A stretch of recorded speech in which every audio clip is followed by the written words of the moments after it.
Assalamu alaikum. Welcome everybody to the class. We are going to start today. And today we are going to start a new chapter after midterm. And this will be included in final syllabus.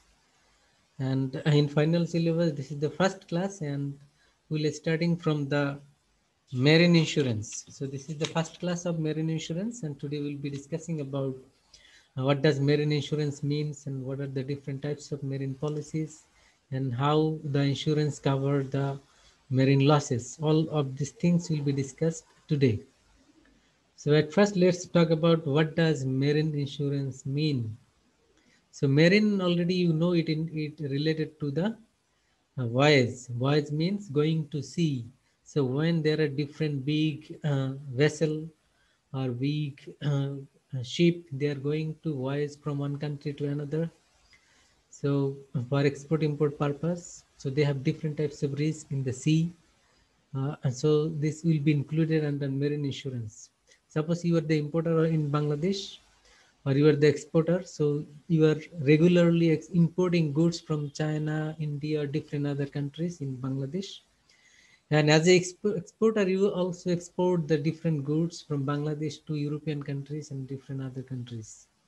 So during this export and import, there are different types of risk involved with the ship or vessel and with the goods also.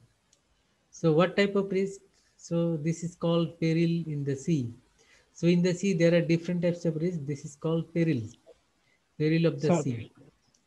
So when we are going to sea, আমরা যখন সমুদ্রে যাই, so এক দেশ থেকে আরেক দেশে যাই, যে পারপাসই হোক, বিজনেস পারপাস, এক্সপোর্ট ইম্পোর্ট, তো যে কোনো রিস্কের মধ্যে, বিপদের মধ্যে আমরা পড়তে পারি।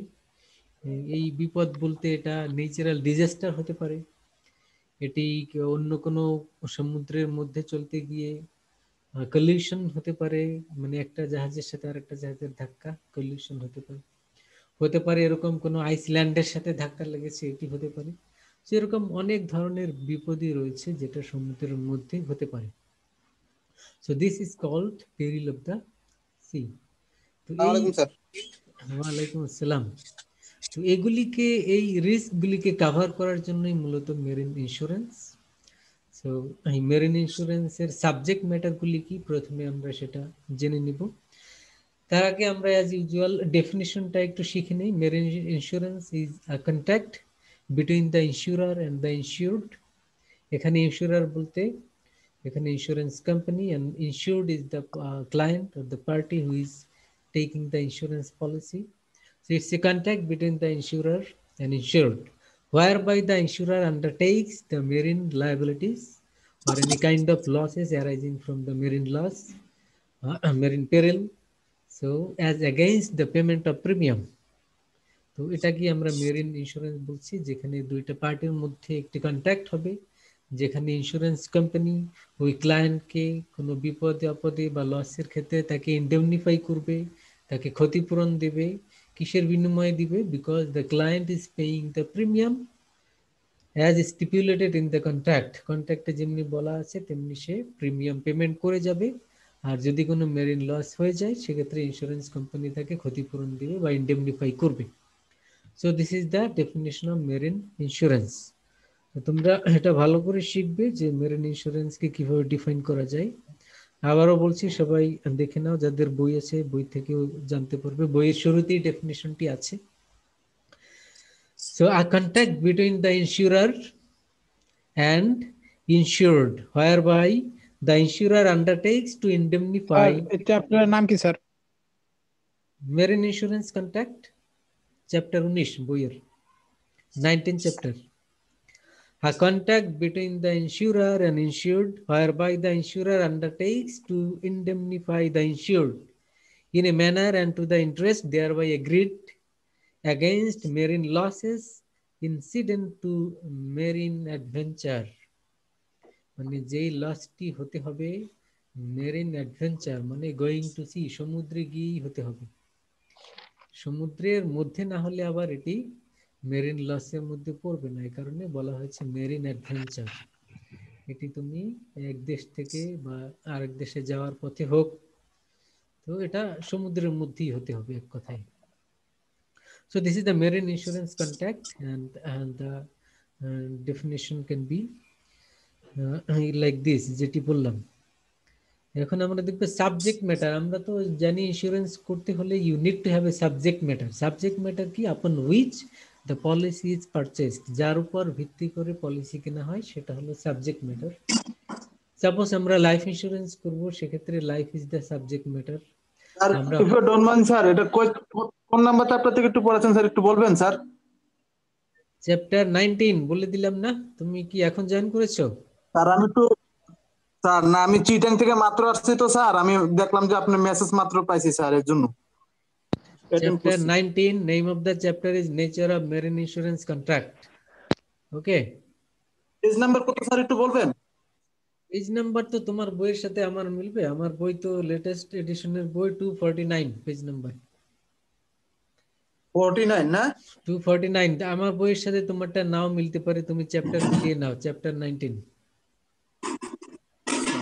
ওকে, চ্যাপ্টার নাম্বার 3 স্যার। চ্যাপ্টার 19 19 ভাই, 19 19 জি, শুনতে পাওনি? 19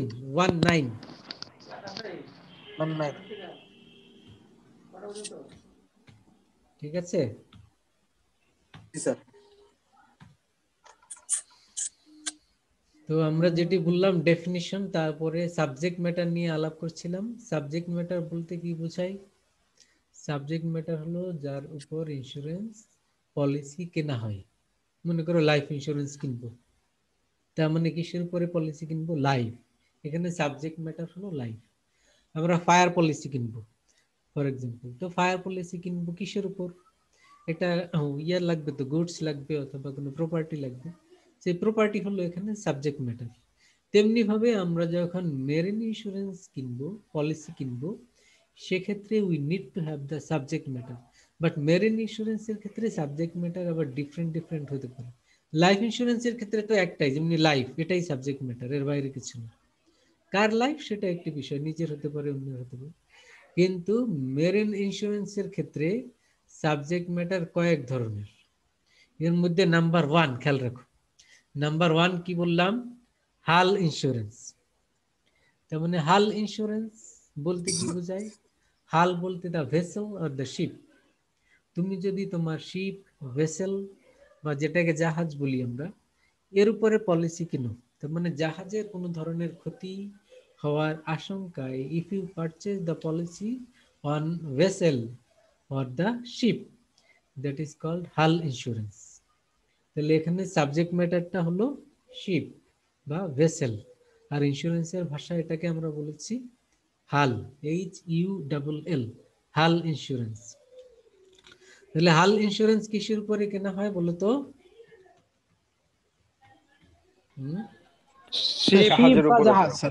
জি, hull insurance subject matter is the hull or the ship or the vessel. মানে এটা কে কিনবে এবার বলো? এটা কিনবে, তুমি মনে করো এক্সপোর্টার বা ইম্পোর্টার।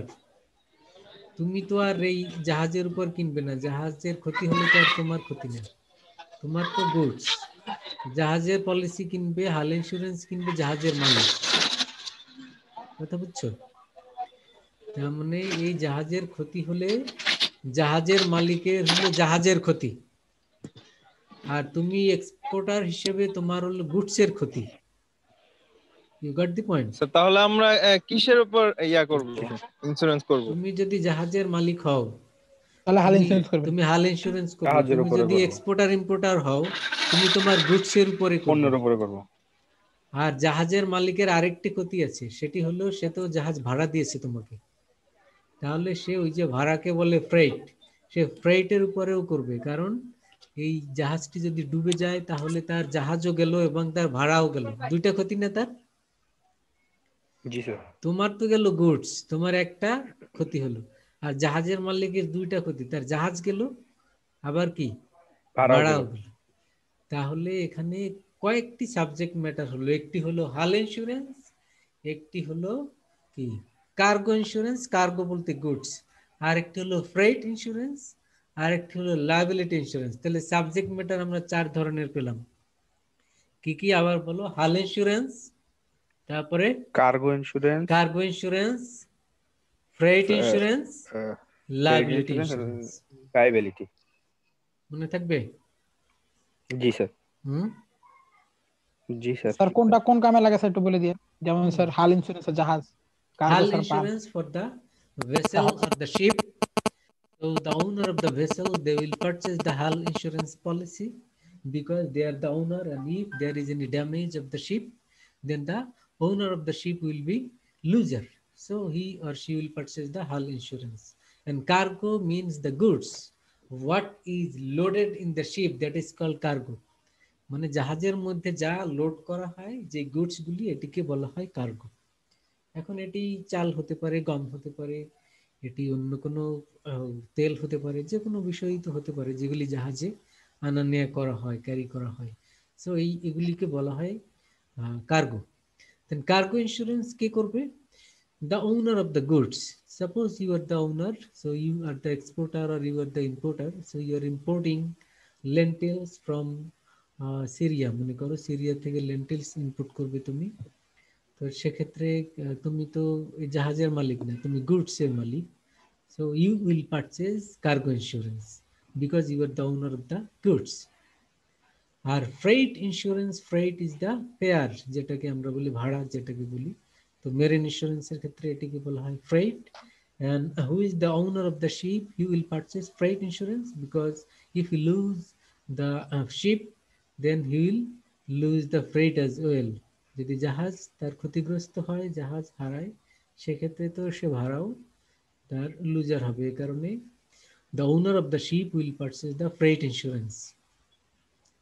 And fourth যেটি বললাম সেটি হলো লায়াবিলিটি ইন্স্যুরেন্স। লায়াবিলিটি ইন্স্যুরেন্স এর বাইরে যেগুলি আছে, এই যেগুলি বললাম এর বাইরে মনে করো কি, জাহাজ মনে করো যে চিটাগাং পোর্টে এসে এখানে থাকলো, চিটাগাং পোর্টে যে বড় বড় জাহাজগুলি এসে এখানে থামে, এখানে আশ্রয় থাকে, সেটি কিন্তু এই পোর্ট থেকে অনেক দূরে থাকে। ডিপ সি পোর্ট বলে এটাকে, ডিপ সি পোর্ট মানে ওরা যেখানে এসে থামে ওইটা হলো ডিপ সি, মানে গভীর বেশি। আর যেখানে পোর্ট ওইটা তো গভীর কম, এই জন্য লাইটার ভেসেল মানে ছোট জাহাজ দিয়ে ওখান থেকে আনলোড করে এটা আবার এখানে নিয়ে আসা হয়। নঙ্গর করে স্যার বাংলা বলে। জি, ওইটা ওখানে থাকে, ওরা কিন্তু এই পাশে আসে না, বুঝছো? পাশে পাশে আসে কিন্তু লাইটার, যেগুলি লাইটারেজ বলে বা লাইটার ভেসেল, মানে ছোট জাহাজ আমরা নদীতে দেখি না যে জাহাজগুলি চলে, এগুলি আবার ওখান থেকে ওই বড় জাহাজ থেকে আনলোড করে এগুলিতে করে আবার এই পোর্টে নিয়ে আসা হয়। দেন বাই দিস টাইম যদি কোনো ক্ষতি হয়, কি ক্ষতি? লোড আনলোড করতে গিয়ে মনে করো একটা জাহাজ ডুবে গেল, বা গুডসের ক্ষতি হলো, বা আর একটা জাহাজ এসে ওখানে থামতে গিয়ে ওটার সাথে আবার ধাক্কা লাগলো, কলিউশন, ফ্রিকশন। তো এই কারণে যে ক্ষতি হয়, তো এই ক্ষতিগুলি হবে লায়াবিলিটি ইন্স্যুরেন্সের মধ্যে ইনক্লুডেড। তার মানে পলিসি কেনার সময় যদি লায়াবিলিটি ক্লজ এটা ইনক্লুডেড থাকে, তাহলে এই ক্ষতিগুলিও এর মধ্যে ইনক্লুডেড হবে। কারণ মেরিন ইন্স্যুরেন্সের কাভারেজ থাকে starting from the voice and ending of the voice. তুমি আজকে শুরু করলে, জাহাজটি চিটাগাং পোর্ট ডিপার্চার হলো কয়টায়? মনে করো 5টা 10 মিনিটে, তাহলে 5টা 10 মিনিট থেকে তোমার এই পলিসির কাভারেজ শুরু। এটি শেষ হলো কয়টায়? মনে করো 1 মাস পরে গিয়ে এটি সোমালিয়ার ওখানে গিয়ে থামলো বন্দরে, তো এটি কয়টায় থামলো? 6টা 20 মিনিটে। ওই 6টা 20 মিনিটে গিয়ে তোমার এই ভয়েসটা শেষ হলো। চিটাগাং পোর্টে তোমার জাহাজ এসে মনে করো বিকাল 5টা 30 মিনিটে ওই পোর্টে এসে থামলো, তাহলে 5টা 30-এ তোমার ভয়েস কিন্তু কমপ্লিট, কিন্তু গুডস এখনো আনলোড করনি। এটা করতে হয় মানে কি স্যার? ভয়েস মানে মানে গোয়িং টু সি, সমুদ্র যাত্রা, যে এক্সপোর্ট ইম্পোর্ট সবগুলোই হলো সমুদ্রের মধ্য দিয়ে চলাচল, এটাই হলো ভয়েস। তো এখন তোমার ভয়েস শেষ হলো 5টা 30-এ, মানে কি এক দেশ থেকে এসে এখানে এসে থামলো। তো 5:30 এসে থামলো, সাথে সাথে তো আর গুডস আনলোড হবে না। এই গুডস আনলোড হতে 1 মাস বা আর বেশি সময়ও লাগে। আমরা শুনি না গুডস চিটাগাং পোর্টে বসে আছে, এই বিভিন্ন কারণে এগুলি আনলোড হতে সময় লাগে, আবার এটা ওখানে পারমিশন নিতে হয়, অনেক জটিলতা আছে। তো এখন আনলোড হওয়ার সময় তো 2 সপ্তাহ 3 সপ্তাহ 1 মাস 2 মাস এরকম সময় লাগে। এই টাইমে যদি কোনো ক্ষতি হয় সেটা কিন্তু ভয়েসের মধ্যে ইনক্লুডেড না, কারণ ভয়েস তো শেষ হয়েছে যখন এটা কোর্টে এসে থামলো। তাহলে এই সময়ের কভারেজ যদি তুমি পেতে চাও সেটি লায়াবিলিটি ইন্স্যুরেন্সের আন্ডারে আসবে। সো লায়াবিলিটি ক্লজ যদি ইনক্লুডেড থাকে, so this subject matter will be included. তার মানে লায়াবিলিটি এটা এর আন্ডারে এগুলি আসবে। তাহলে স্যার কার্গো ইন্স্যুরেন্সটা হচ্ছে সমুদ্রের মধ্যে আমার পণ্যের ক্ষতি হয় তাহলে স্যার কার্গো ইন্স্যুরেন্স। আর যদি স্যার সমুদ্রের বাইরে স্যার এসে যদি স্যার আমার পণ্যের ক্ষতি হয় তাহলে স্যার এটা হচ্ছে স্যার এই যে স্যার লাইবিলিটি ইন্স্যুরেন্স। সমুদ্রের বাইরে বলতে মানে স্যার কার্গোতে মানে মানে বন্দরে আসার পরে যদি আমার আনলোডের ক্ষেত্রে বা আমার রাজনৈতিক কোনো কারণে যদি আমার পণ্য নামতে না পারে, পচে যায়, কাঁচামাল পচে যায়, তখন স্যার আমার হবে এগুলি লায়াবিলিটির আন্ডারে পড়বে। হ্যাঁ, আর যদি স্যার সমুদ্রের মাঝখানে কোনো যে ধরনের ক্ষতি হোক দুর্যোগের কারণে, তখন হবে স্যার কার্গো। সেটা ক্ষতিটা যদি গুডসের হয় তাহলে কার্গো। জি স্যার, আমি গুডসের কথা বলতেছি। গুডসের ক্ষতি হলো এটা কার্গো ইন্স্যুরেন্সের আন্ডারে। লাইবিলিটি কি স্যার আমার জাহাজের জন্য নিতে পারবো, হেল ইন্স্যুরেন্সের জন্য? জাহাজের জন্য তো হাল নিবে তুমি, ওটার জন্য তো স্যার আবার যে স্যার কোন একটা কারণে স্যার আমার বন্দরে ফালায় রাখলো, আমার জাহাজ স্যার নষ্ট হয়ে যাচ্ছে, তখন তাহলে তোমার হাল ইন্স্যুরেন্সের তো মেয়াদ থাকে, তুমি কত দিনের জন্য এটা নিয়েছো। তো সেগুলি আবার ভ্যারাইটিজ অফ পলিসি আছে। তুমি যদি তোমার অনেকগুলি জাহাজ থাকতে পারে, তুমি যদি একটা পলিসির আন্ডারে সবগুলি জাহাজের পলিসি নিতে পারো, আলাদা আলাদা নিতে পারো, অথবা তুমি টাইম অনুযায়ী নিতে পারো যে এই জানুয়ারির 1 তারিখ থেকে ডিসেম্বরের 31 তারিখ আমি এই জাহাজের জন্য হাল ইন্স্যুরেন্স পলিসি নিলাম, এর মধ্যে আমি যতগুলি মানে ভয়েস কমপ্লিট করি সবগুলি এই টাইমের মধ্যে কভার করবে। তো সেটা ডিপেন্ড করে তুমি কোন ধরনের পলিসি নিচ্ছ আর কি। তো সেটি 1 বছরের জন্য নিলে তুমি এটা আর নিতে হবে না, এর মধ্যে তুমি যতবার এক্সপোর্ট ইম্পোর্ট করো, মানে যতবার ভয়েজে যাও, পুরোটাই টাইমের মধ্যে কভার করবে, সে জাহাজ যেখানেই থাকুক। ওকে। আচ্ছা স্যার, স্যার এই একটা মানে কথা ছিল যে স্যার যেমন অনেক কোম্পানি আছে যারা যারা স্যার শিপমেন্টে করে মাল আনে স্যার, আবার মালগুলো অনেক সময় কার্গোর মধ্যে অনেক বছরকে বছর পরে থাকে, ওগুলো ওগুলো কিসের হিসাবে ধরা হয় স্যার? ইন্স্যুরেন্স করা থাকে কিন্তু বছরকে বছর সেটা ইয়ার মধ্যে পড়া থাকে, পোর্টের মধ্যে পড়া থাকে স্যার। এইটা এখানে তো আবার আরেকটা বিষয় আছে, পোর্টের মধ্যে পড়ে থাকে, সেটি তো সিএনএফ এজেন্ট থাকে। মানে তুমি জাহাজে কোনো গুডস আনবে অথবা এক্সপোর্ট করবে, তুমি তো আর জাহাজের সাথে তোমার সরাসরি কন্ট্যাক্ট নাই।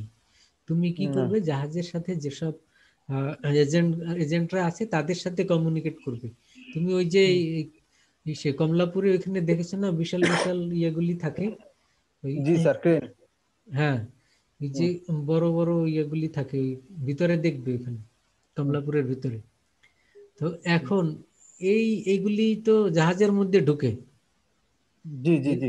তো এখন তুমি মনে করো কিছু গুডস ইম্পোর্ট করবে, সেই গুডসটা কোথায় থাকবে, ওই বক্সের মধ্যেই তো থাকবে, তাই না? জি, ক্রেনের মধ্যে থাকবে, হ্যাঁ। হ্যাঁ, তো এখন ওই বক্সে তো মানে টন টন অনেক গুডস এর মধ্যে ঢুকানো অনেক। যায়, অনেক গুডস ঢুকানো যায়। তোমার যদি এতগুলি গুডস একটা বক্সে যে পরিমাণ গুডস তোমার দরকার এই পরিমাণ যদি তোমার না হয়, সেক্ষেত্রে কি করবে, ওই সিএনএফ এজেন্টের সাথে কন্ট্যাক্ট করবে, সে তোমাকে ওই বক্সের মধ্যে একটা জায়গা দিবে, হ্যাঁ এরকমের আরো অনেককে ওর ভিতরে জায়গা দিবে, তারা ব্যবস্থা করে দিবে আর কি। মনে করো ওই একটা ইসের মধ্যে অনেকগুলি লোকের গুডস ওর মধ্যে থাকতে পারে। তো সেটা পেমেন্ট তুমি এজেন্টের মাধ্যমে এটা করবে, তারা এখন ওইটা। হ্যাঁ, তাহলে স্যার এই যে আমি আলাদা পণ্য না স্যার, এখন মনে করেন একটা কন্টেনারের ভিতরে 20 জন মানুষের পণ্য আছে, এখন স্যার 20 জনই তো স্যার ইন্স্যুরেন্সটা করে না, ইন্স্যুরেন্স শুধুমাত্র আমি করছি মনে করি, তাহলে না, শুধুমাত্র আমি ইন্স্যুরেন্স সবার করতে হবে, ইন্স্যুরেন্স সবার করলো না করতে স্যার। হবে। এক্সপোর্ট ইম্পোর্টে তুমি যখনই এক্সপোর্ট ইম্পোর্টে যেতে যাও, তুমি সিএনএফ এজেন্টকে যখন বলবে যে আমি এটা এক্সপোর্ট করব বা ইম্পোর্ট করব, তখন তোমার ওই ইন্স্যুরেন্সের ডকুমেন্ট সবগুলি ওদেরকে দিতে হবে। তো মানে বাধ্যতামূলক ইন্স্যুরেন্স স্যার। এটা বাধ্যতামূলক করতে হবে, কারণ না হলে তো সে তোমার এটা ক্যারি করবে না। কারণ এটা লস হলে তখন এটা বিয়ার করবে কে? তুমি ওকে বলবা যে আপনার মাধ্যমে পাঠিয়েছি, আপনি এখন ক্ষতি হয়েছে আপনি দেন। এই ইন্স্যুরেন্সের নাম কি স্যার কোনটা? এখন যেটা করলাম? এটা গুডস এর জন্য হলো কার্গো ইন্স্যুরেন্স। কিন্তু সেই গুডসটা তো বললাম যে অনেক জনের 20 জনের গুডস একটা কন্টেইনারের মধ্যে, ঠিক আছে? এখন এই কন্টেইনারটা ম্যানেজ করে দিল তোমার ওই এজেন্ট, সিএনএফ এজেন্ট। এখন সে স্যার ম্যানেজ করে দিল এই স্যার 20 জন এগুলো কি লোক, এই 20 জন লোক ওর সাথে কন্ট্যাক্ট করলো। ওই এজেন্ট কি করলো, এই একটা কন্টেইনারের মধ্যে 20 জনের গুডস ঢুকিয়ে সে এক্সপোর্ট করলো বা ইম্পোর্ট করলো। তুমি ভাড়াটা ওর মাধ্যমে, এজেন্টের মাধ্যমে পেমেন্ট করবে। আর এজেন্ট কি করবে? এজেন্ট হলো এই পুরো কন্টেইনারটা সে একটা জাহাজের মধ্যে যেহেতু ঢুকিয়ে দিচ্ছে, সে ওই জাহাজ ভাড়া আবার সে দিবে। সে ওইখানে মনে করো দিল $1000 একটা কন্টেইনার পাঠানোর জন্য, আর তোমাদের 20 জনের কাছ থেকে যা নিয়েছে সেটি মনে করো $1500 নিল সে, তাহলে $500 ওই এজেন্টের লাভ হলো এখানে। বুঝছো? স্যার 15 দিন মিসিং হয়ে যায় কোনো কারণে, তখন স্যার ইন্স্যুরেন্স আমাকে ফেরত দিবে? মিসিং হওয়ার তো সুযোগ নাই, মিসিং হলে তো ইন্স্যুরেন্স কোম্পানি কভারেজ দিবে। আচ্ছা স্যার, অনেক কোয়েশ্চেন ছিল যে স্যার এলসি কি এইসব ইয়ার মধ্যে ধরা হয়? যে এলসি অনেক সময় বলে যে স্যার এলসি হলো, এলসি এলসি হলো পেমেন্টের গ্যারান্টি। সেটি তোমার একটা দেশ থেকে তুমি আরেকটা দেশে যখন ইম্পোর্ট করবে, মানে চায়না থেকে একটা কোম্পানির সাথে তুমি কন্ট্যাক্ট করলে, এখানে মনে করো অনলাইনে চায়নার একটা কোম্পানির সাথে কন্ট্যাক্ট করলে যে আমি আপনার গুডস কিনবো। এখন ওই ওই চায়নার কোম্পানি তো আর তোমাকে চিনে না, তোমার নামে যে সেই গুডসটা পাঠাবে তুমি পেমেন্ট করবে কিনা গ্যারান্টি কি? এই জন্য তারা তখন তোমাকে বলবে যে আপনি একটা এলসি পাঠান। এলসি মানে তোমার পেমেন্টের একটা গ্যারান্টি। তখন তুমি বলবে যে আচ্ছা ঠিক আছে, আপনার গুডস পছন্দ হয়েছে, আমি একটা এলসি পাঠাচ্ছি।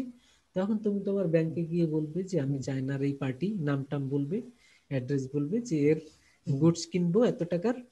তো সেই অনুযায়ী সে ব্যাংক তোমাকে একটা এলসি খুলে দিল।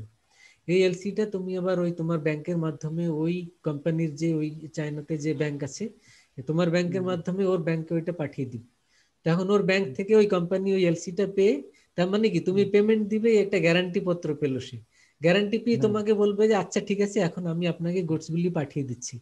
এরপরে সে তোমার পাঠানোর জন্য শিপমেন্টের ব্যবস্থা করবে, এবং তুমি যখন গুডস হাতে পাবে তখন তোমার ব্যাংকের মাধ্যমে আবার পেমেন্ট করে দিবে। সেই পেমেন্টটা আবার তার ব্যাংকের মাধ্যমে সে পেয়ে যাবে। এন্ড সামহাউ তুমি যদি কোনো কারণে পেমেন্ট করতে না পারো, তখন ওই কোম্পানি তোমাকে ধরবে না, ও তোমার এই ব্যাংককে ধরবে, ওই ব্যাংকের মাধ্যমে। তোমার ব্যাংক তখন তোমার পক্ষ থেকে পেমেন্ট করে দিতে বাধ্য থাকবে, যেহেতু সে তোমাকে এলসি ওপেন করে দিয়েছে। আচ্ছা স্যার, সাপোজ সাপোজ মনে করেন এলসি তো সবকিছু করা আছে, মাঝখানে যদি কোনো দুর্ঘটনাবশত যদি কোনো অ্যাক্সিডেন্ট হয়, তখন এলসিটা কি হবে স্যার? অ্যাক্সিডেন্ট হলে সেটা তো ইন্স্যুরেন্স পলিসি কভার করবে, সেটা তো ইন্স্যুরেন্স আর পলিসি। এলসির সমস্যা না। এলসি সিভিল হলো, ইন্স্যুরেন্সে চলে যাবে। এলসি হলো মানে পেমেন্টের গ্যারান্টি, যে তুমি গুডস গুডস কিনেছো, এখন তুমি পেমেন্ট করবে কিনা, এটার একটা গ্যারান্টি হলো এলসি। আর গুডস পাঠাতে গিয়ে এটা সমস্যা হয়েছে, ডুবে গেছে, জাহাজ নষ্ট হয়েছে, এগুলি সব ইন্স্যুরেন্স পলিসি এগুলি কভারেজ দেবে।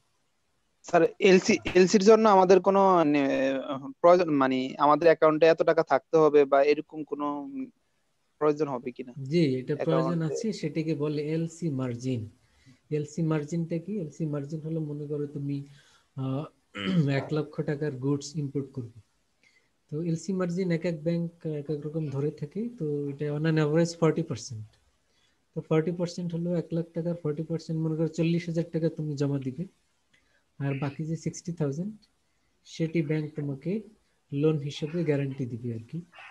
তো এটা পরে পরবর্তীতে তুমি তো 40 দিয়ে দিয়েছো, বাকিটা ব্যাংক পেমেন্ট করে দিবে, তুমি পরে ব্যাংকে পেমেন্ট করবে।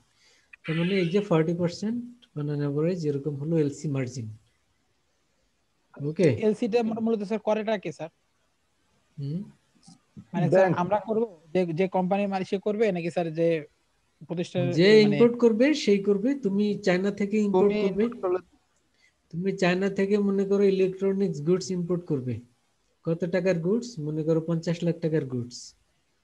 50 লাখ টাকার গুডস তুমি চায়না থেকে ইম্পোর্ট করবে। এখন তুমি তুমি তো একজন ইম্পোর্টার, তুমি একজন ব্যক্তি বা তোমার একটা কোম্পানি আছে, হয়তোবা তোমার একটা ট্রেডিং কোম্পানি, একটা ফার্ম, যাই হোক, সেই নামে তুমি ব্যাংকে গিয়ে এলসি খুলবে। বুঝছো? এলসি বিষয়টা স্যার আমি জানি না স্যার। এলসি মানে এলসি স্যার মূল মানে এটা স্যার পুরো ফর্ম কি sir? Letter of credit. Credit মানে লোন, লেটার অফ ক্রেডিট মানে ইটস এ পেমেন্ট গ্যারান্টি। এই যে এতক্ষণ বললাম না, পুরো প্রসেসটাই তো সহজ করে বলে দিলাম। স্যার এবার বুঝে গেছি। বুঝছো? জি স্যার। জি স্যার। পুরো এলসির প্রসেসটাই তো বললাম। তো এখন এই যেটি আমরা আলাপ করলাম, এই কন্টেইনারের মধ্যে যে গুডস গুলি আমরা এক্সপোর্ট করব বা ইম্পোর্ট করব, তো এর কোনো ক্ষতি হলে, গুডসের ক্ষতি হলে সেটা হলো কার্গো ইন্স্যুরেন্স। আর এটি এটি তো ভয়েজের একটি টাইম থাকবে, সেই ভয়েজের টাইমের বাইরে হলে সেই লায়াবিলিটিগুলি লায়াবিলিটি ইন্স্যুরেন্সের মধ্যে আসবে। ওকে? হতে পারে না, মনে করো এই যে ওই কন্টেইনারের মধ্যে একটা ইঁদুর ঢুকে গেছিল, এই ইঁদুর কি করলো, এগুলি কেটে সব গুডস নষ্ট করে দিয়েছে মনে করো, তাহলে এটা এটা একটা লায়াবিলিটি।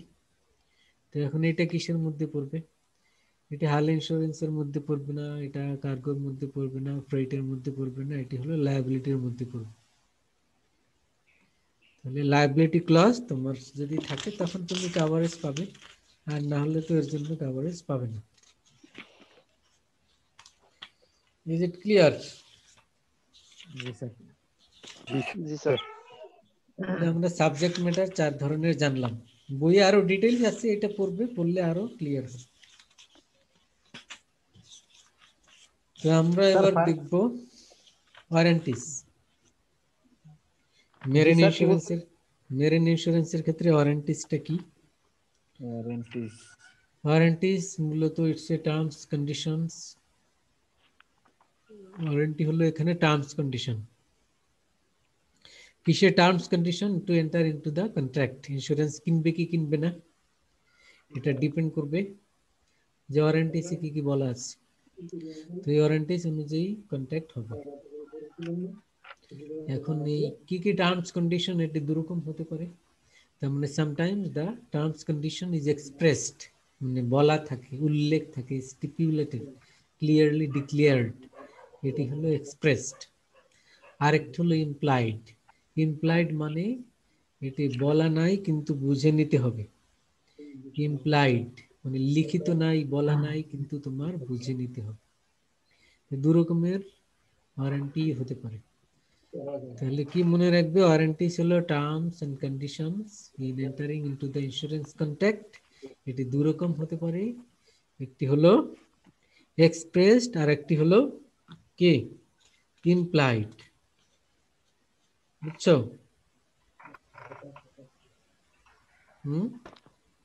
জি স্যার। বুঝি নাই। আবার আচ্ছা, দুইটা কি যেটি কি স্যার? এক্সপ্রেসড আর ইমপ্লাইড। এক্সপ্রেস তো বললাম যেটি বলা থাকে, কাগজপত্রে লিখিত থাকবে। আর আর ইমপ্লয়েড যেটা যেটা যা- যেটা যা থাকে না না স্যার, যেটা লেখা ইমপ্লয়েড। থাকে না, বুঝে নিতে হয়। কেউ মনে উল্লেখ করো, নাই আর। মনে করো এক্সপ্রেসের মধ্যে বলা থাকলো যে তুমি কমলাপুর পোর্টে তোমার গুডস কন্টেইনারে এখানে লোড হয়েছে, এখান থেকে চিটাগাং গিয়েছে, চিটাগাংয়ে জাহাজে ওঠা পর্যন্ত এই যে টাইম, এই টাইমে কোনো ক্ষতি হলে সেটা ইন্স্যুরেন্স কোম্পানি এই ক্ষতি বহন করবে না, এটা ক্লিয়ারলি বলা থাকলো। তাহলে এখন যদি তোমার এই মনে করো কমলাপুর থেকে এই কন্টেইনারগুলি চিটাগাং নেয়ার পথে কোথাও রোড অ্যাক্সিডেন্টে এটা নর্দমার মধ্যে পড়ে গিয়ে কন্টেইনার ভিজে গুডস নষ্ট হয়ে গেল, হতে পারে না এটা? জি স্যার। তাহলে এখন এই ক্ষতিটা কে বিয়ার করবে? ওয়ারেন্টিসের মধ্যে এগুলি উল্লেখ থাকবে যে এই ক্ষতিটা যদি ওখানে যদি উল্লেখ থাকে যে হ্যাঁ এটা ইন্স্যুরেন্স কোম্পানি বিয়ার করবে, তো সেটা কিভাবে করবে এটা ক্লিয়ারলি বলা থাকবে, আর না করলে সেটাও বলা থাকবে। এই বিষয়গুলি হলো ওয়ারেন্টিস।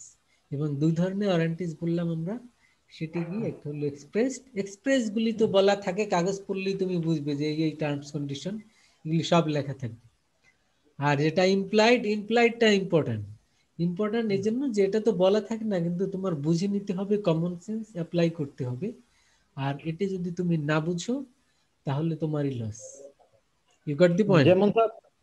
যেমন স্যার কি কেমন কেমন কথাগুলো উল্লেখ করা থাকে না স্যার? থাকে না এরকম যে তুমি চায়না থেকে মনে করো অরেঞ্জ ইম্পোর্ট করলে, ঠিক আছে? জি স্যার। চায়নার এক্সাম্পল বেশি দিচ্ছি কারণ চায়নার থেকে তো বেশি ইম্পোর্ট হয়, এই জন্য। ইন্ডিয়া থেকেও ইম্পোর্ট হয়। তো ইন্ডিয়া থেকে মনে করো কি করলে, অরেঞ্জ ইম্পোর্ট করলে। এখন অরেঞ্জ তো এটা কুল না রাখলে, কোল্ড স্টোরেজে না থাকলে পচে যায়, তাই না? জি স্যার। তাহলে তুমি যদি এটা চিটাগাং পোর্টে আসলো বা মংলা পোর্টে আসলো, তো মংলা পোর্ট থেকে এখন তুমি এটা ঢাকাতে নিয়ে আসবে।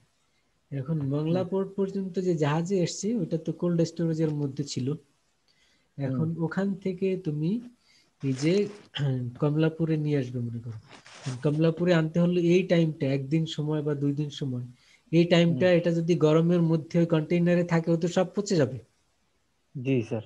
তার মানে তোমাকে কোল্ড স্টোরেজের ব্যবস্থা করেই এটাকে নিয়ে আসতে হবে।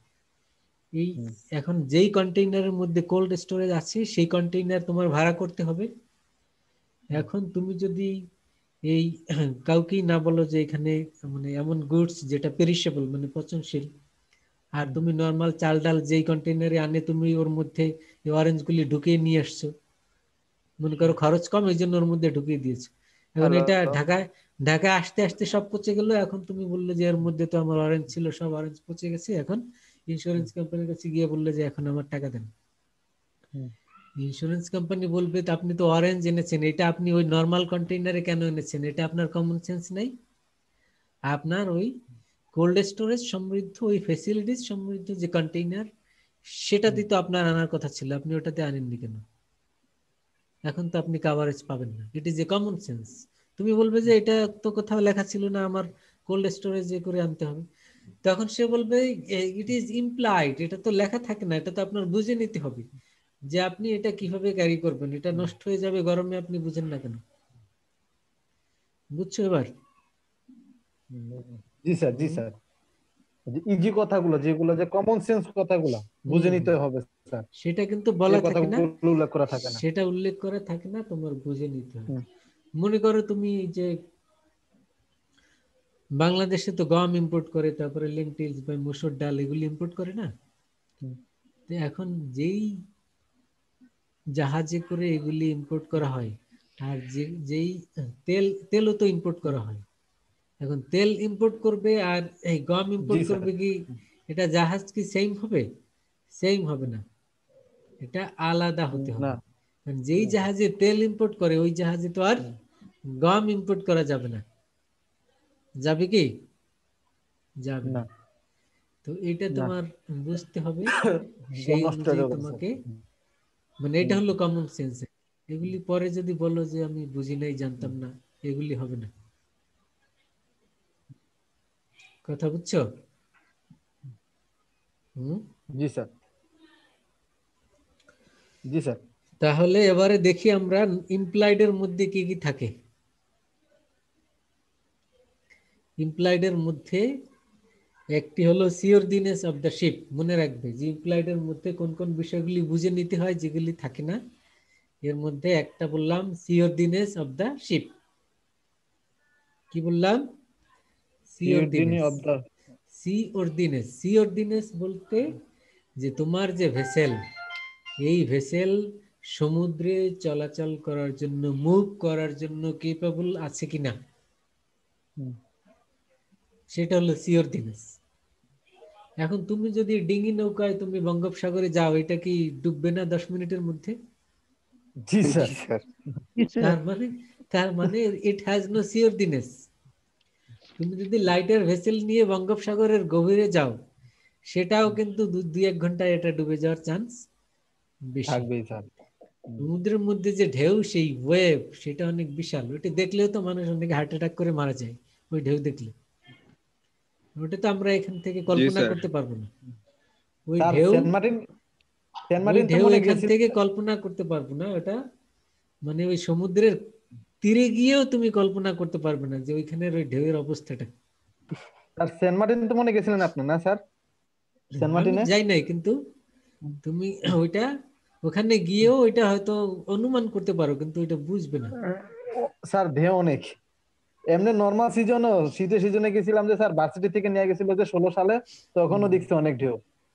তাহলে এটা হলো মানে ওই ঢেউয়ে তো জাহাজ চলে, ছোট জাহাজ চলে, কিন্তু সমুদ্রের মধ্যে বে অফ বেঙ্গল, তারপরে যখন তুমি বে অফ বেঙ্গল পার হয়ে ইন্ডিয়ান ওশান যাবে, তারপরে আরো ওইদিকে যদি আফ্রিকার দিকে যাও, ওদিকে যাও, তারপরে আটলান্টিকের যাও, বা আবার উল্টা দিকে গেলে এইদিকে তুমি মায়ানমারের পাশ দিয়ে যদি তুমি চায়নার ওইদিকে যাও, মানে যখন দূরে যাবে তোমার এই জাহাজের ঢেউ অনেক বড়, অনেক বেশি।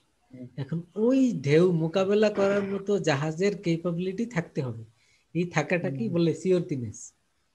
এখন তুমি ওই ক্যাপাবিলিটি নাই, এখন না থাকাতে ওই জাহাজ তো ওখানে ডুবে যাবে। আর ডুবে গেল, এরপরে তুমি ইন্স্যুরেন্স কোম্পানির কাছে গিয়ে বললে আমার জাহাজ ডুবে গেছে। সে বলল যে এখন কোন সিজন? তুমি বললে এখন তো বৃষ্টির সিজন, সামার। তো সে তখন বলবে আপনি জানেন না এই সিজনে ছোটখাটো ঝড় হতে পারে, তারপরে সমুদ্রে ঢেউগুলি বেশি থাকে। তো সেইটা জানা সত্ত্বেও আপনি ওই জাহাজ যার ক্যাপাবিলিটি নাই ওটা নিয়ে আপনি গেছেন কেন? এখন ডুবে গেছে, তার মানে তো আপনার শিওর দিনে ছিল না, এখন তো আমরা পেমেন্ট করব না। কথা বুঝছো? জি স্যার। জি স্যার। তার মানে এটা টাইমের উপর ডিপেন্ড করে, সিজনের উপরে ডিপেন্ড করে। আবার যদি উইন্টার সিজন হয়, যখন normally the Bay of Bengal is calm and quiet comparatively, তখন তুমি আবার এই জাহাজ নিয়েই হয়তো যেতে পারো, কারণ ওই সময় তোমার ওয়েদার ফোরকাস্ট এবং সবকিছু মিলিয়ে সিজন যে এই জাহাজ চলতে পারবে, শিওর দিনে আছে। তার মানে যারা ইঞ্জিনিয়ার, মেরিন ইঞ্জিনিয়ার বা এগুলি যারা এক্সপার্ট আছে, তারা ভয়েজের আগে জাহাজ চেক করে বলবে এর শিওর দিনে আছে কিনা। শিওর দিনে যদি থাকে তাহলে তুমি ভয়েজ স্টার্ট করবে, শিওর দিনে না থাকলে ভয়েজ স্টার্ট করবে না। তো এটি হলো কমন সেন্স। তারপরে এটি হলো একটি বিষয়। সেকেন্ডলি হলো legality of venture. Legality of venture হলো তুমি যে ভয়েজে যাবে এটা লিগ্যাল হতে হবে। লিগ্যাল বলতে এর মধ্যে কোনো ইলিগাল গুডস থাকতে পারবে না। তুমি ইন্ডিয়া থেকে পেঁয়াজ আমদানি করতে গিয়ে পেঁয়াজের মধ্যে তুমি ফেন্সিডিল নিয়ে আসলে, এটা তো হবে না। হবে কি? জি স্যার। না না স্যার। জি এখন স্যার না। এখন এরকম অনেকে করে আর কি, যে উপরে পেঁয়াজ আর ভিতরে হলো ফেন্সিডিল। আলুর মধ্যে স্যার, আলুর মধ্যে কেটে ঢুকাই দেয় বাবা স্যার, আলু গোল করে ভিতরে দেয় বাবা ঢুকাই দেয়। এখন এই ফাদার যে ফাদার। বিভিন্ন পন্থায় বিভিন্ন ওয়েতে এগুলি অনেকে করে, এগুলি যদি ধরা পড়ে এবং তোমার গুডস যদি পুরোটাই লস হয়ে যায়, তাহলে এবার যদি ইন্স্যুরেন্স কোম্পানির কাছে গিয়ে বলো আমার তো পুরোটাই লস, কোম্পানি বলবে যে আপনি তাহলে ইলিগাল গুডস আনতে গেছেন কেন? তো তখন স্যার এবার স্যার একটা পরামর্শ স্যার। জি স্যার ওই যে স্যার এটা আমাদের স্যার পরপর। স্যার এই যে ও তো কন্টেনারের ক্রাইম ভিতরে করছে 20 স্যার। জনের স্যার ঢুকাইছে স্যার, 20 জনের ভিতরে স্যার 19 জন তো স্যার লিগ্যাল ঢুকাইছে, একজন ঢুকাইছে ইলিগ্যাল। আর পুলিশে বাজেয়াপ্ত করে স্যার পুরো কন্টেনারটা বাজেয়াপ্ত করলো। এখন স্যার 20 জনের মালই স্যার আটকে গেছে।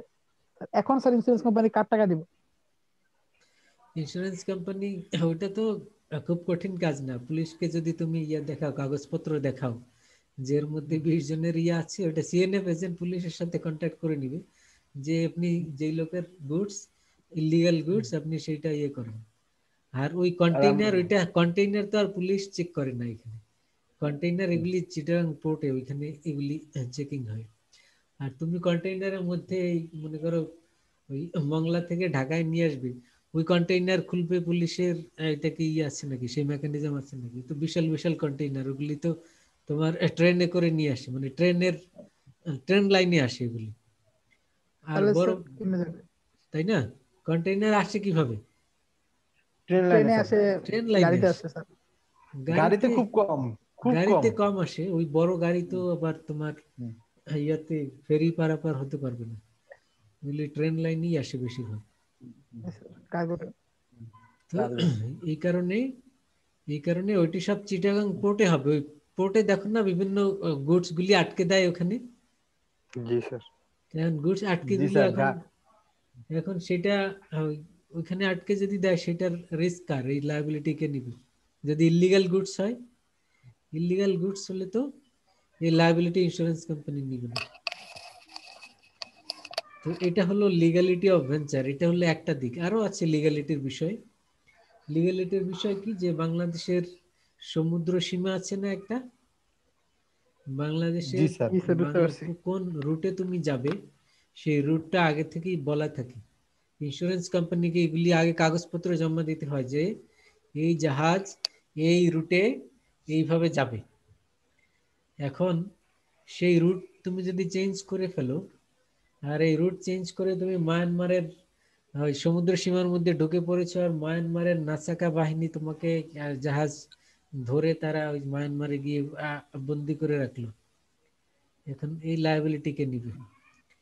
মায়ানমারের নাসাকা বাহিনী ধরলে এটা তো তখন গভর্নমেন্টের ডিল করতে হবে। গভর্নমেন্ট কি সেই ডিলিংসে যাবে? এটা তো কোম্পানির ইস্যু।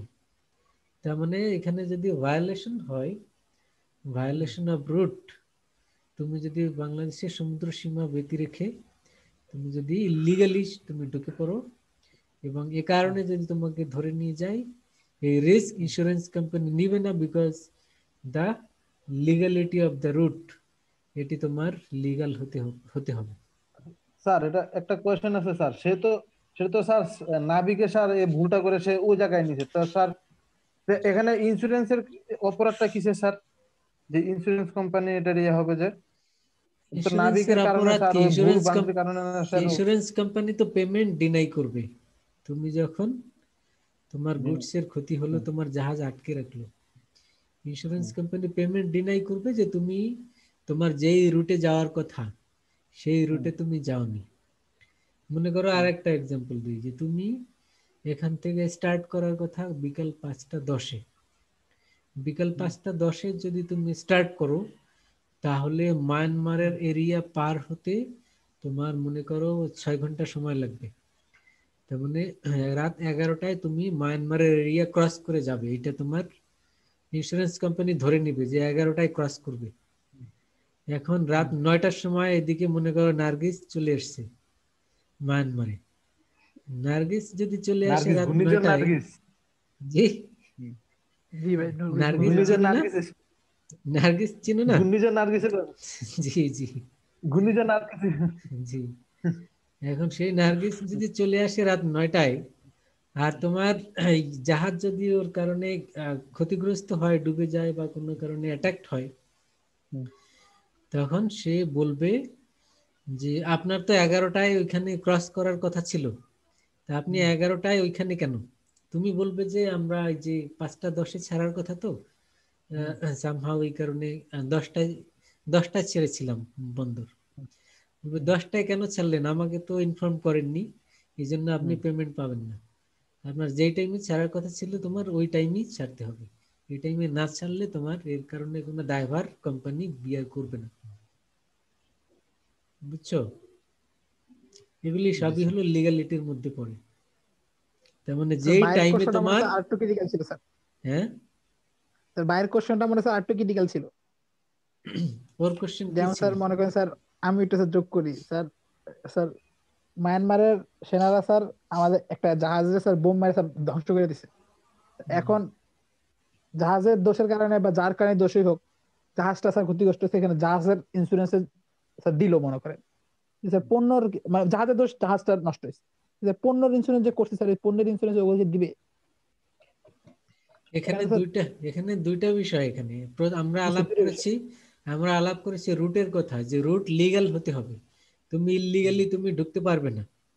মানে তোমার যদি পারমিশন না থাকে, পারমিশন থাকলে তো তুমি যেতে পারবে, পারমিশন ছাড়া যদি তুমি ওদের সমুদ্র সীমায় ঢুকে পড়ো এবং তোমাকে যদি ধরে ফেলে, তাহলে সেটাতে তুমি ইলিগাল করেছো, ইন্স্যুরেন্স কোম্পানি সেই দায়ভার বহন করবে না। তা আমি কিন্তু কার্গো ইন্স্যুরেন্সের কথা বলতেছিলাম। হ্যাঁ, কিন্তু যদি এরকম হয় ইলিগাল না, তুমি ওই যে সোমালিয়ার পাশ দিয়ে যাওয়ার সময়, সোমালিয়ার তো ওখানে অনেক পাইরেটস আছে, দস্যু আছে, এরা মাঝে মধ্যে জাহাজ ধরে আটকায়। এবং সেই ঘটনায় যদি পড়ে যাও, সেটা ইন্স্যুরেন্স কোম্পানি বিয়ার করবে, কারণ তুমি তো ইলিগাল রুটে যাওনি।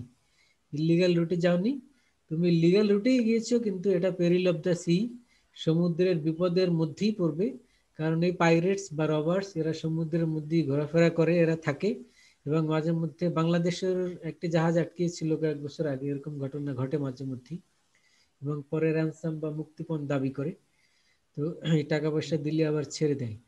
তো এরকমের ঘটনা যদি হয়ে যায়, সেটা তো ইন্স্যুরেন্স কোম্পানি বিয়ার করবে, কারণ ওখানে তো তোমার লাইফ মানে ইল্লিগাল কিছু করনি, তুমি যেই রুটে যাওয়ার কথা ছিল সেই রুটেই গিয়েছো।